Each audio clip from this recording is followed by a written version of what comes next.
Well, thanks for coming back. Welcome to Understanding Slowly Changing Dimensions, Part 2. And here in Part 2, I want to dig just a little deeper into these Type 1 and Type 2 slowly changing dimensions. And do keep in mind that this is something you need to understand for the exam. You will get presented a situation where you have slowly changing dimensions, and you'll need to understand the difference between a Type 1 and Type 2. And based on the context of the question, you'll be expected to be able to make the correct choice based on what they describe. So let's get to this here. First of all, when we're talking about a Type 1 slowly changing dimension, we're simply talking about a situation where any updates in the OLTP data are moved into the data warehouse. And so if some data changes that's part of my dimensions in the data warehouse, we just overwrite whatever changes into the data warehouse data. We don't worry about it. No big deal. Past actual data history is lost. The very next time I run a report, whatever the new data is in the dimension is what it's going to show. And in the example I used in Part 1, all of my sales are going to be reflected in Pittsburgh, Pennsylvania, not in Atlanta, Georgia. Now, at first glance, let me go back to this just a moment. At first glance, you're sitting there scratching your head and you're thinking, wow, that's a dumb way to do it. I mean, you just lost all your historical accuracy here. Well, that totally depends on your company, the data that you're reporting, what you're looking for here.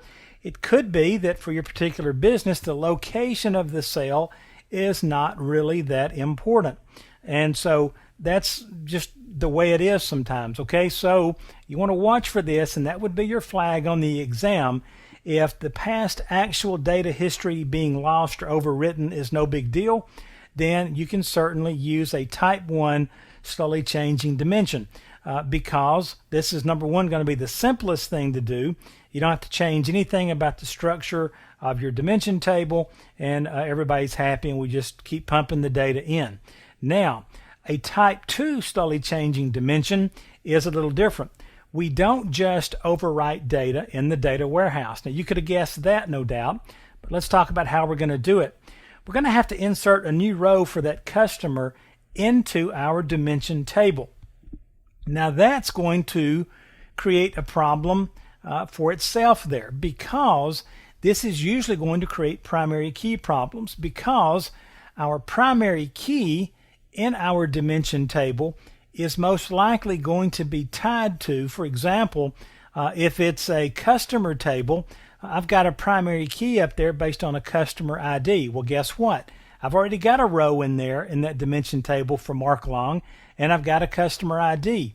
Well, how am I going to add a second row for Mark Long with a different address that doesn't still identify me as the same customer, just operating from a second address? If I try to use that same customer ID again, it's going to violate the primary key, and it's going to squawk at me and not let me put the data in.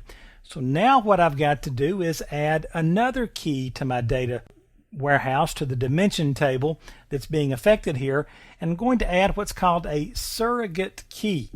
And you'll also hear this called a data warehouse key or a DW key. But a surrogate key is a key that I create and that I increment on my own, and this helps me keep all of my rows identical. So if I've got a surrogate key that every time I insert a new row, it just increments by 1, I could have, for example, in a dimension table, I could have the customer ID of 3, but my surrogate key number could be 5 or 6. And so I'm customer ID 3 with a surrogate key of, say, 5. I could add another line, customer ID of 3, my surrogate key of 7, and have the new address in there. And so I'm in the dimension table twice, but I'm identified as the same customer, but with different information. And this way, I can use that surrogate key to uniquely identify every row in the dimension table. And even if some aspects of those rows match, the surrogate key still tells me this indeed should be in here. There's something different about these two rows. And I would probably am going to add another column or two. You'll have to do this as well, because I'm going to need some way to flag, okay, this one customer has 2 rows in my dimension table now. which one of these is the current one? Which one should we ship data to? Which one is the one who's placing orders? Which one is really impacting our sales at this point? And I probably want to provide some sort of date or time perspective so that I can know when this change happened. All right, so that's going to be the difference. Now, here's the flag, here's the key to watch for on the exam. Anytime data can't just be overwritten in the data warehouse in the dimension tables, and you've got a slowly changing dimension, and if you're going to have to maintain historical accuracy on your data, you're looking at a type 2 slowly changing dimension. Now, you can do a hybrid solution between a type 2 and a type 1 and use the flag to say, which one should be used.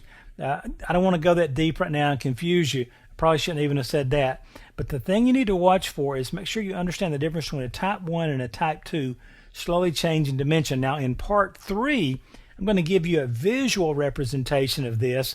And if you're not totally clear on it right now, I think that'll really kind of push you over the edge and help you understand exactly what I'm talking about here with these slowly changing dimensions. So I'll end part 2 here.